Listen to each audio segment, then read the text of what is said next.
Olá, amigos. Meu nome é Hélio Antônio Silva, eu sou coloproctologista e esta é a live com especialista da Sociedade Mineira de Coloproctologia. Hoje o nosso especialista convidado é alguém muito especial que foi ex-presidente da nossa Sociedade de Coloproctologia e nós escolhemos um tema bem do dia a dia para conversar com vocês sobre presença de sangue nas fezes, se isso é normal ou não. Em um minuto, nosso convidado deve entrar e aí nós vamos falar um pouco sobre a presença de sangue nas fezes e responder algumas perguntas. Boa noite, Hélio. Boa noite, tudo bem? Tudo. Como eu estava dizendo, deixa eu repetir, porque pode ser que tenha cortado quando o vídeo pausou. Essa é a live com especialista da Sociedade Mineira de Coloproctologia. Meu nome é Hélio Antônio Silva, eu sou coloproctologista e tenho o prazer de receber hoje para conversar um pouco conosco o professor Antônio Lacerda Filho, que é ex-presidente da Sociedade Mineira de Coloproctologia. E nós escolhemos um tema bem do dia a dia da proctologia, que é a presença de sangue nas fezes. Isso é normal? Isso não é normal? O que nós devemos fazer numa situação dessa? Mas antes, professor, eu queria que você conversasse, explicasse um pouco para nós o que é coloproctologia. Bom, em primeiro lugar, boa noite a todos. Obrigado pelo convite, Hélio, aí, né, em nome da Sociedade Mineira de Coloprocto. É um prazer estar com você e com os demais participantes aí dessa live. Bom, a coloproctologia é uma especialidade clínico-cirúrgica, né, cuja base de formação é a cirurgia geral, e depois da formação em cirurgia geral, nós fazemos pelo menos mais 2 anos de especialização na coloproctologia. A coloproctologia é a clínica e a cirurgia das doenças do intestino, né? Então, nós cuidamos então, não só da parte clínica, como da parte cirúrgica das doenças que acometem o intestino delgado e principalmente o intestino grosso, né? Incluindo a região anorretal. É uma especialidade madura. A nossa sociedade brasileira já tem quase 70 anos, 75 anos de existência, né? E é uma especialidade que tem uma atuação bastante importante e crescente, não só no Brasil, como em todo o mundo, e procura, então, tratar essas doenças como eu frisei. Tem alguma diferença de proctologia para coloproctologia? Essa é uma dúvida frequente, né? Durante Uhum. muito tempo, a nossa especialidade era conhecida como proctologia, né? E isso limitava um pouco, né, o conhecimento da nossa especialidade, como se a gente lidasse especificamente com a parte final do tubo digestivo, né? Porque procto quer dizer reto, ânus, é o final do nosso intestino grosso, e durante muito tempo a especialidade tinha esse nome de proctologia, mas na verdade nós atuamos em todo o intestino grosso, incluindo os cólons, né, que é o segmento do intestino grosso logo após o intestino delgado e que precede o reto e o canal anal, que é a parte final do nosso intestino. De forma que, como as doenças do reto frequentemente envolvem o próprio colo, as doenças chamadas doenças coloretais, a especialidade já há cerca de mais de 50 anos, ela foi denominada como coloproctologia. Mas nós ainda somos conhecidos aí por muitos como proctologistas ou coloproctologistas, né? Basicamente é a mesma especialidade, mas o nome oficial é coloproctologia. Mas para resumir, proctologia fica mais fácil de falar, não é mesmo? Fica mais fácil de falar. Fica mais fácil de falar e a gente acaba sendo mais conhecido como proctologista do que como coloproctologista, né? Mas é bom explicar que é a mesma coisa, porque às vezes a Sim, pessoa fica até em dúvida, né? Qual letra lá no catálogo da Unimed ou no catálogo do convênio exato. procurar o especialista no C ou no P. Já ouvi Exatamente. confusões. É, Mas mas aí é interessante. o senhor explicou que prócto tem a ver com anos, e aí eu fiquei na dúvida, não, porque como eu também sou especialista, eu vou falar a dúvida que a gente vê no consultório. Os pacientes confundem muito prócto e próstata. Será que Uhum. podia desfazer um pouquinho essa confusão? Sim, sim. É interessante esse ponto que você tocou, Hélio, porque realmente a gente vê com alguma frequência, a gente recebe o paciente no consultório, né, do sexo masculino, obviamente, e pergunta muito bem, boa tarde, bom dia, o que é que traz o senhor aqui? Ah, eu vim cá para fazer prevenção de câncer de próstata, né? E aí a gente tem que explicar para o paciente que, na verdade, o especialista em próstata não é o coloproctologista ou proctologista, é o urologista. A Uhum, próstata, ela está na vizinhança, ela fica localizada anteriormente ao reto, né? Nos homens, e a vagina nas mulheres, e faz parte do nosso exame rotineiro, que inclui o toque retal, obviamente, examinar a próstata nos homens. Mas o especialista em próstata, aquele que faz a prevenção do câncer de próstata, que é um câncer mais comum nos homens, é o urologista, né? O que a gente faz frequentemente, Hélio, imagino que você também deva fazer, é que quando a gente recebe um paciente para fazer prevenção de câncer de próstata, ele geralmente já está na idade de fazer prevenção de câncer de intestino também, né?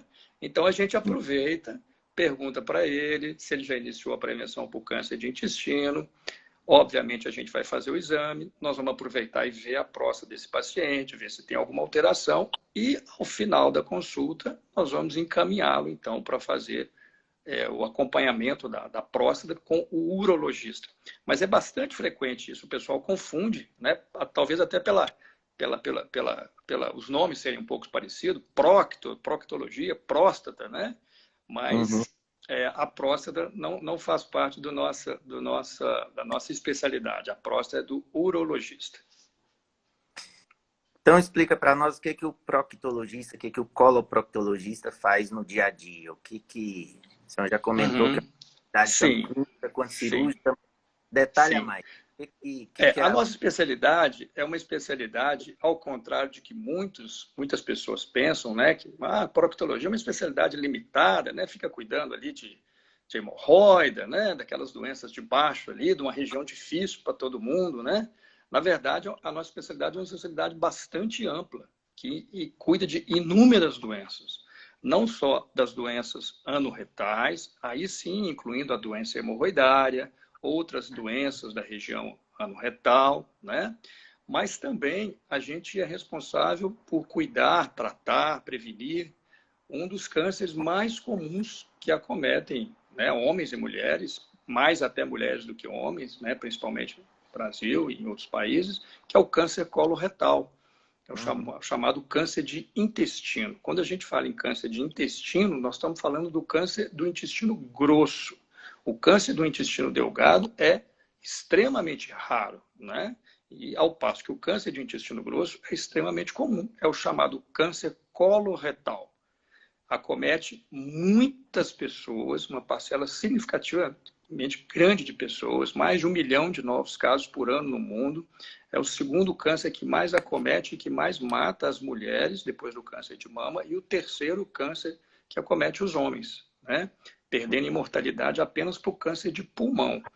Então, a gente cuida da parte do câncer de intestino, fazendo a sua prevenção e o seu tratamento cirúrgico, na maioria das vezes. Além disso, diversas outras doenças intestinais, as doenças inflamatórias do intestino, também de incidência e prevalência crescente, como a doença de Crohn, a retocolite ulcerativa, a doença diverticular e as suas formas mais complicadas, como a diverticulite. Então, a gente cuida de todas essas doenças que têm uma prevalência bastante grande, não só no Brasil, como em todo o mundo, né? Então, essa é a nossa prática. É um campo bem amplo, né? Um campo bem amplo e um campo que envolve tratamento clínico, envolve tratamento cirúrgico. A gente tem uma prática grande de consultório, de ambulatório, de bloco cirúrgico. ambiente de endoscopia, porque nós também fazemos colonoscopia, né, que é o exame endoscópico do intestino grosso, fazemos outros exames relacionados com a função do intestino. Então, é uma especialidade bastante ampla e, como você sabe muito bem, Hélio, cada vez mais procurada, né, pelos jovens médicos, né, que Uhum. gostam, que são afeitos à cirurgia. É uma especialidade que tem sido muito procurada e cuja demanda é crescente. Bom, mas nós combinamos de falar hoje de sangue nas fezes. É um dos Sim. sinais mais frequentes que motiva as pessoas a procurarem o especialista, o coloproctologista. Assusta muitas pessoas, sangue nas fezes. Queria que você comentasse um pouquinho. Se pode ser considerado Uhum. normal, se tem sangue nas fezes, o que o paciente, o que as pessoas devem fazer? Sim. Essa questão do sangramento anal é uma das queixas mais frequentes, né, que faz os pacientes nos procurarem. A gente tem uma situação curiosa. Sangramento nas fezes, sangramento no papel higiênico, principalmente, ou sangramento no vaso sanitário, nunca é considerado um evento normal. Né? Às vezes a gente recebe um paciente que fala: eu já estou tendo um sangramento no papel, já tem um tempo, mas eu achei que era normal. Não é normal, não é normal. Existe alguma coisa que está causando esse sangramento, alguma coisa certamente patológica. Pode não ser nada de grave, né, um traumatismo causado, às vezes, por uma eliminação de fezes muito ressecadas, às vezes relacionado com a presença de uma doença hemorroidária, uma fissura anal, que é uma ferida que acontece na região anal, causada, às vezes, por uma musculatura muito tensa, eliminação de fezes ressecadas, mas também pode ser sinal de doenças graves, sobretudo do câncer coloretal. Então, sempre que alguém apresentar sangramento por via anal, seja no papel higiênico, seja no vaso sanitário, seja nas fezes, ele deve procurar assistência médica, no caso, o especialista na área, que é o coloproctologista, para evidenciar eventualmente uma doença de menor importância patológica, como a própria doença hemorroidária, ou, às vezes, infelizmente, diagnosticar uma doença mais grave, como o câncer de intestino, sobretudo o câncer de reto, que é a parte final do intestino grosso, que, quando acometida por um tumor, quanto mais baixo esse tumor em relação à saída ao ânus, mais ele pode causar sangramento vivo, que se confunde frequentemente com um sangramento de hemorroidas. E muitas pessoas acham que o que sempre que há algum problema na região anal, elas se referem à hemorroida. A minha hemorroida está doendo, a minha hemorroida está sangrando. E isso é uma generalização que não deve ser feita. Né? A hemorroida é apenas uma de várias doenças que acometem a região anal. Causa sangramento, sim, é uma causa muito comum de sangramento, mas outras doenças mais graves, como o câncer de reto, câncer de intestino, sobretudo de reto, podem cursar com sangramento também. E é muito comum, Hélio, você sabe disso muito bem, os pacientes eventualmente conviverem com isso durante um tempo, ou eventualmente procurarem, às vezes, uma farmácia, um balcão de farmácia, para fazer uma automedicação, sem serem adequadamente examinados e, eventualmente, sendo portadores de uma doença mais grave, essa doença pode evoluir e, quando for finalmente diagnosticada, já está num estágio em que o tratamento curativo nem sempre é possível. Então, o sangramento anal é um alarme, ele é um sinal de alarme. Sempre que a pessoa tem um sangramento, ela deve procurar cuidado médico, procurar o especialista, o coloproctologista. Sobretudo em pacientes com mais de 40 anos de idade. O sangramento nos jovens, até mesmo nas crianças, geralmente ele é secundário a uma doença benigna, na maioria das vezes, mas à medida que a idade avança, a partir dos 40, 50 anos, o sangramento anal tem necessariamente que ser investigado no sentido de se descartar ou, infelizmente, confirmar a presença de um tumor no intestino. Que depois de uma certa idade, 40, 45, a probabilidade fica maior, não é isso? Fica maior, exatamente, exatamente. Então, todo paciente que tem sangramento, pois não é. Quando alguém chega no consultório e a queixa é essa, eu fui ao banheiro e percebi no papel higiênico percebi no vaso sanitário que tinha sangue. O que o especialista vai fazer depois disso? Quais são as medidas que devem ser feitas? Sim. Bom, a história é muito fundamental, né? A história do paciente, o que ele traz para a gente, né? Primeiro, a gente tem que caracterizar esse sangramento. Geralmente é um sangramento vivo, no papel, no vaso, nas fezes. Se está relacionado ou não à presença de dor associada, né? Isso pode nos levar a pensar na possibilidade de, eventualmente, a presença de uma fissura anal associada. Se tem associação com outros elementos anormais, como a presença de muco nas fezes, que é o catarro, muitas vezes parece uma clara de ovo eliminada junto com o sangue. Isso é um sinal de alarme que nos faz pensar, eventualmente, numa doença mais grave. O sangramento da doença hemorroidária é um sangramento vivo, geralmente no papel, de um modo geral, não acompanhado de dor, né?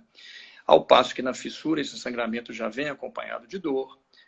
Na presença de doenças mais graves, além do sangramento, eventualmente da presença de muco associado, existe alteração do hábito intestinal, aquele paciente que vinha com hábito intestinal regular, evacuações diárias, sem nenhum problema, ele passa a ter problemas para evacuar.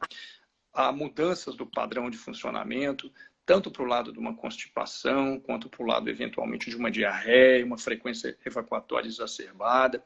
Então, tudo isso nos leva, somente com a história do paciente, a suspeitar que ele possa ser portador de uma doença eventualmente benigna, ou às vezes a gente já suspeitar de uma doença mais grave. Aí nós vamos partir, então, para o exame proctológico em si, né, cujo toque retal é fundamental. E, eventualmente, a gente pode até com o toque retal já diagnosticar a presença de um tumor mais baixo no intestino. Durante o exame proctológico, nós vamos observar a presença da doença hemorroidária, presença de fissura anal e estabelecer, portanto, o diagnóstico e qual o tratamento indicado para cada caso aí, como causa do sangramento anal. Pergunta do Dr. Marcelo Werneck, que acho que uma boa hora para a gente falar disso.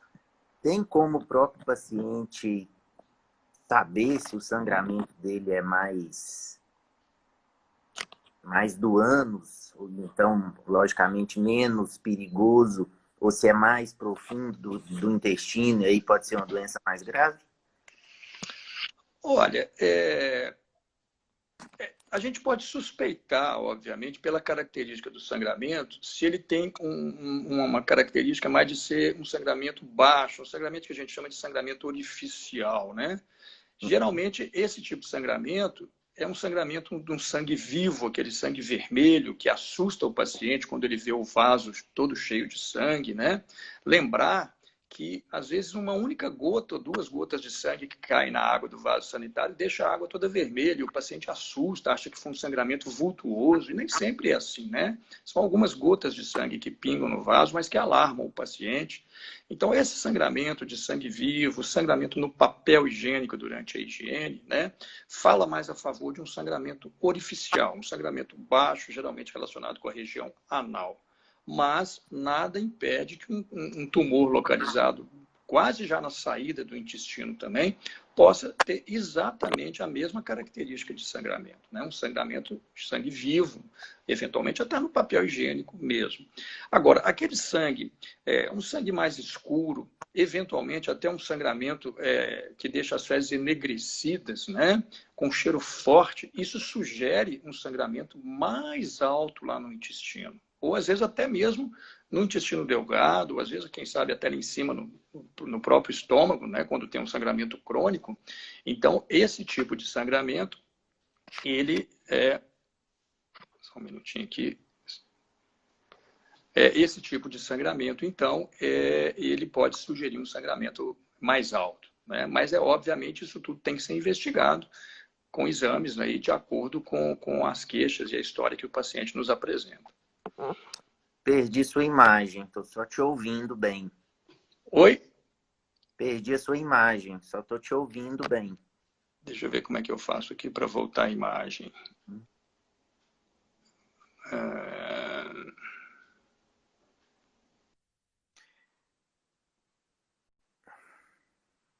Acho que ele saiu. Bom, já já a gente continua.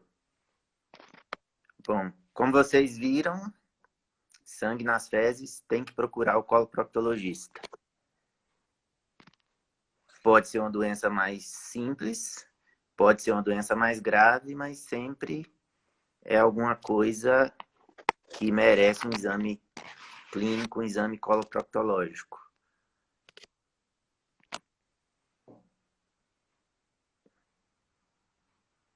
Aceitando o professor Lacerda aqui de volta.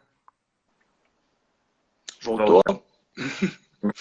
Eu acho que eu devo ter feito alguma coisa errada aqui no telefone. As coisas... Bom, mas resumindo, sangue nas fezes, procurar o coloproctologista. Sim, não tenho a menor dúvida. A colonoscopia vai ser solicitada sempre? Ou dá para conduzir só com exame coloproctológico? Isso vai depender de alguns fatores, né? Se a gente tiver, além do sangramento, outros sinais de alarme, como a presença de muco nas fezes, um sangramento junto com muco, eventualmente aquele paciente que tem vontade de evacuar, chega no vaso sanitário, só sai sangue e muco desacompanhado de fezes, pacientes que têm alteração recente do hábito intestinal, independente da idade, às vezes é necessário a gente investigar o intestino grosso. Por que eu estou falando isso? Porque sempre se associa a possibilidade de câncer com idade. Ah, não, eu tenho 35 anos, eu tenho 38 anos, eu estou com esse sangramento aqui, mas câncer não é doença que acomete gente da minha idade. Então, isso é uma coisa que vem mudando muito nas últimas décadas. O câncer coloretal tem acometido cada vez mais pacientes com menos de 50, menos de 40 anos, ou às vezes até mesmo menos com 30 anos. Existem síndromes hereditárias relacionadas ao câncer de intestino, que não cabe a gente detalhar nesse momento, que fazem com que pacientes, às vezes com menos de 30 anos, desenvolvam câncer no intestino. Então, se ele tem uma história altamente suspeita, mesmo que ele seja jovem, a gente tem que investigar, porque às vezes o tumor está fora do alcance do exame proctológico.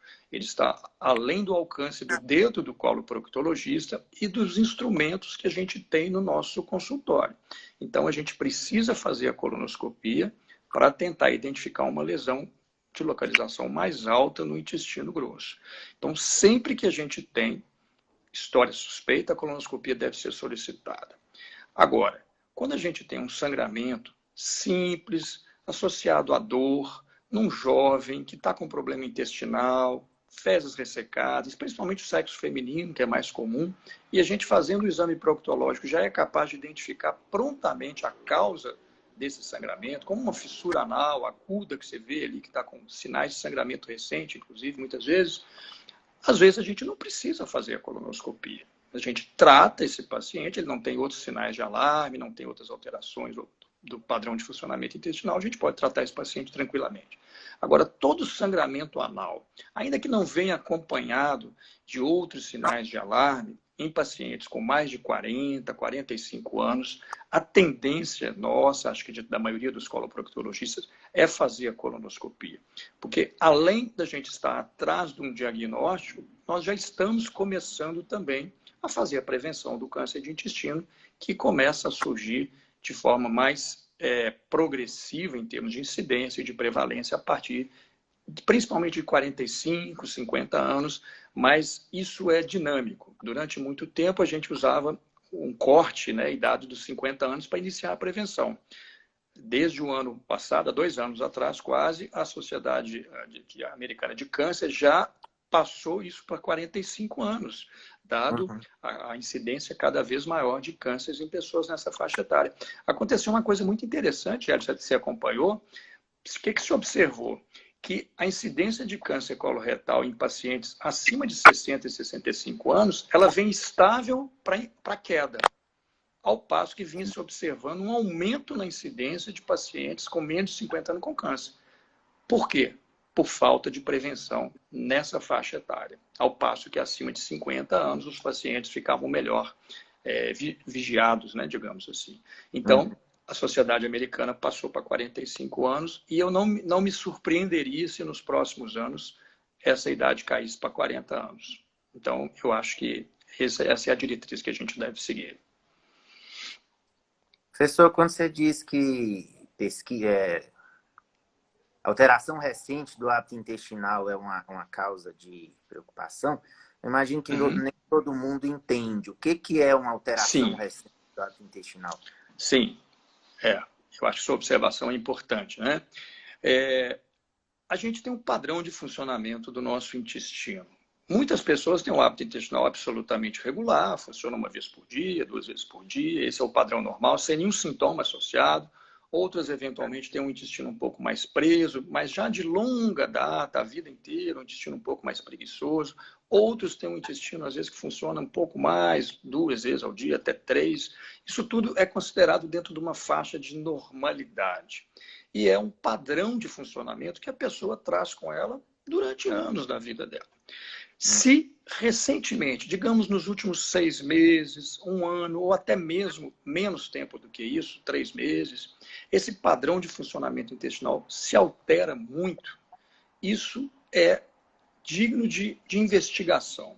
Principalmente naquele paciente que fala para a gente, olha, o meu intestino era um reloginho, né? Ele funcionava todo dia de manhã e de 3 meses para cá eu estou observando que ele está estranho, eu estou indo ao banheiro toda hora, fazendo só um pouquinho, ainda mais se ele fala que tem sangue associado.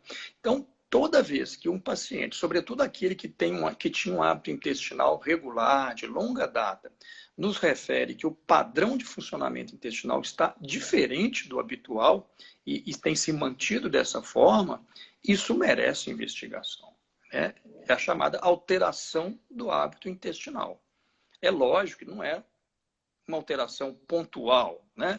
É muito comum, a gente está vendo agora durante essa pandemia, uma tendência às pessoas ficarem mais constipadas. Você deve estar observando isso na sua clínica também, né? Por quê?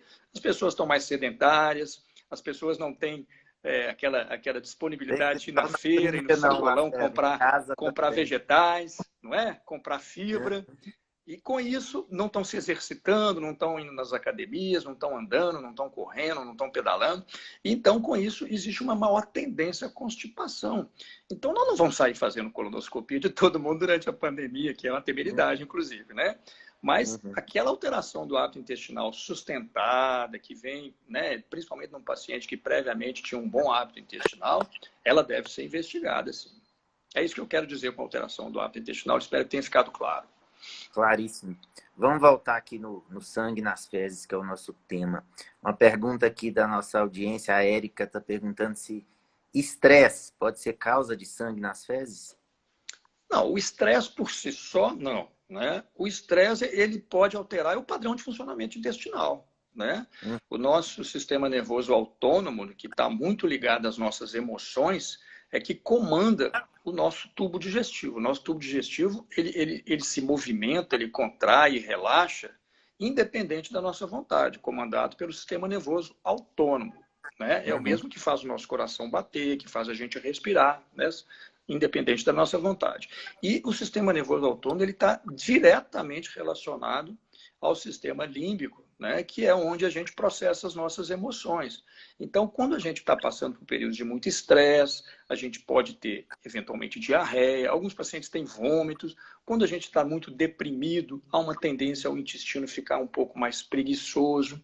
Então, as alterações do hábito intestinal, como, por exemplo, a constipação, fazem com que a gente elimine fezes eventualmente mais ressecadas, e aí sim a gente sangra. A gente pode ter sangramento. Mas não é o estresse propriamente que causa o sangramento. O estresse pode levar a alterações do padrão de funcionamento intestinal, que aí sim podem levar a um sangramento por via anal. Interessante. Nós sabemos que existe um exame que chama pesquisa de sangue oculto nas fezes. E muitas vezes o paciente chega contando que está sangrando e com um exame desse em mãos. Isso é necessário? Precisa fazer?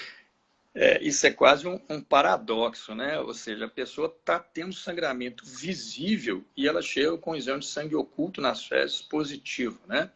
Provavelmente alguém solicitou esse exame, né, sem questionar se o paciente estava tendo sangramento anal. A pesquisa de sangue oculto nas fezes, é muito bom que todos saibam, não é um exame para fazer diagnóstico. Ele é um exame de prevenção do câncer de intestino, não é mesmo? Então, quando a gente apresenta uma história, né, e cuja história o sangramento faz parte dela, né, obviamente, fazer sangue oculto para quê? O paciente está relatando que está com sangue, ou seja, é um sangramento visível, então não tem que fazer sangue oculto, ele vai direto para investigação, se tiver que fazer coluna, vai fazer, ou eventualmente tratar primeiro e no futuro, se precisar fazer a coluna, enfim. Mas o sangue oculto nas fezes é um exame para prevenção do câncer de intestino. Ele só deve ser solicitado para o paciente assintomático.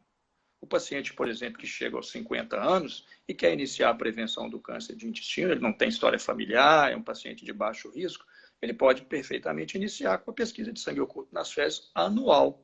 Ou, eventualmente, de acordo com a sua preferência, em acordo com o seu médico assistente, ele pode partir direto para a colonoscopia aos 50 anos de idade ou aos 45, como tem sido preconizado ultimamente. Mas sangue oculto nas fezes, é bom frisar, é exame para prevenção de câncer de intestino a ser realizado em pacientes assintomáticos. Tá? Então, não é para fazer sangue oculto nas fezes em pacientes que estão sangrando, não tem o menor sentido isso, ou em pacientes, eventualmente, que estão com alteração do hábito intestinal, ou em pacientes, às vezes, estão até com anemia. Né? Então, esses pacientes têm que ser investigados de forma mais aprofundada. Sangue oculto nas fezes é exame para prevenção em paciente assintomático. Um exame que a gente chama de exame de triagem, né? Que é só Exatamente. Exatamente. É como você está chamando. Né? Exatamente. Ou seja, exatamente. Então, aquele paciente, por exemplo, que nunca fez uma colonoscopia e tem uma pesquisa de sangue oculto nas fezes positiva, o próximo passo é a colonoscopia, obviamente. Né? Então, é um exame de triagem. A colonoscopia é um exame invasivo, é um exame que requer um preparo, às vezes desconfortável para o paciente, pode espoliar o paciente eventualmente, requer sedação anestésica. Então, eventualmente, o sangue oculto nas fezes pode ser realizado como uma forma de triar pacientes para a colonoscopia. Lembrar também, né, Hélio, que infelizmente a colonoscopia não é um exame tão disponível no nosso sistema único de saúde, como a gente gostaria que fosse, né? Infelizmente, a gente tem uma dicotomia grande na nossa sociedade. Os pacientes que têm plano de saúde, que têm uma condição financeira favorável, têm facilidade em fazer colonoscopia preventiva, que seja, e os pacientes que dependem do sistema único de saúde têm muita dificuldade em conseguir uma colonoscopia diagnóstica. O que dizer de uma colonoscopia preventiva? Né? Infelizmente, essa é uma realidade que a gente ainda enfrenta no nosso país. Lacerda, foi um prazer enorme conversar com você aqui. Em nome da Sociedade Mineira de Coloproctologia, eu agradeço a sua presença e quero deixar o convite. A ideia da sociedade é que toda quinta-feira vai ter alguém da diretoria aqui com um especialista convidado para falar de temas ligados à coloproctologia, ligados à saúde. Setembro vem aí, nós faremos uma campanha de prevenção de câncer, pelo menos uma campanha de divulgação da prevenção de câncer grande, online, como tem que ser nesse mundo de Covid. E já convido a todos para na próxima quinta, 19 horas, acessarem a próxima live. Vai ser o Dr. Marcelo Werneck com a doutora Ana Carolina Parussolo. Esperamos vocês. Foi um prazer recebê-los. Muito obrigado, professor Lacerda. Boa noite. Prazer foi todo meu, Hélio. Muito obrigado pelo convite. Meus parabéns à Sociedade Mineira de Coloprocto, à diretoria, ao presidente, doutor Bruno Werneck, por essa iniciativa, né, não só de esclarecimento ao público em geral, né, mas também uma forma aí de educação continuada para manter as pessoas sempre ligadas na sintomatologia que merece ser investigada, nesse caso especificamente, o sangramento anal. Sangramento anal não é normal. Tem que ser investigado pelo coloproctologista. Muito obrigado, Hélio, pelo convite. Foi um prazer. Muito obrigado.